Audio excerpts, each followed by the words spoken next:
Greetings, YouTube. Back again. Fragments of Memory, aka The Armchair Philosopher. And that book I was telling you about, Sparks of Truth by Emmet.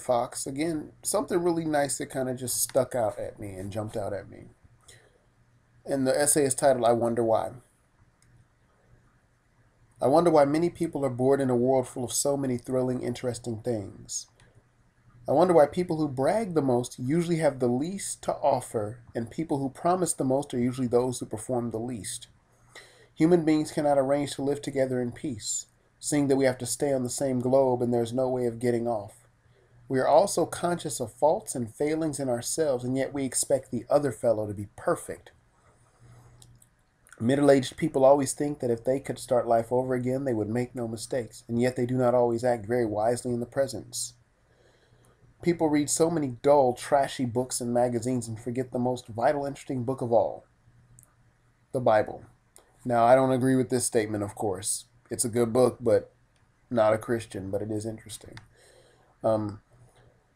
People waste their lives and energies on 1,000 useless, tiresome things and neglect the only thing that really matters, finding God. I wonder why. And one of the things that I noticed was one of the things that jumped out at me was, of course, people who brag the most usually have the least to offer. So, and I know a lot of people that talk a good game, but when it comes down to it, they have nothing to, well, offer. And people who promise the most are usually those who perform the least. Like a lot of people talk big stuff. Like if I have to tell you how great a Christian I am, or great a Muslim I am, or great a lover I am, I'm most likely not any of those things. Or how much of a hard worker I am. Usually it's the guy who's just trying to do the best he can and not tell everybody that he's doing the best he can, that is doing the best he can. If you got that. So,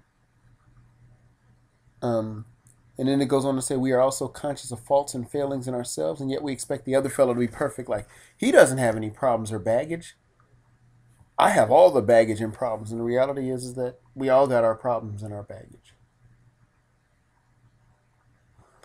I mean, it's a really good essay just to get your mind thinking. And it's just my little stuff that I found interesting that I want to share with my YouTube followers and subscribers.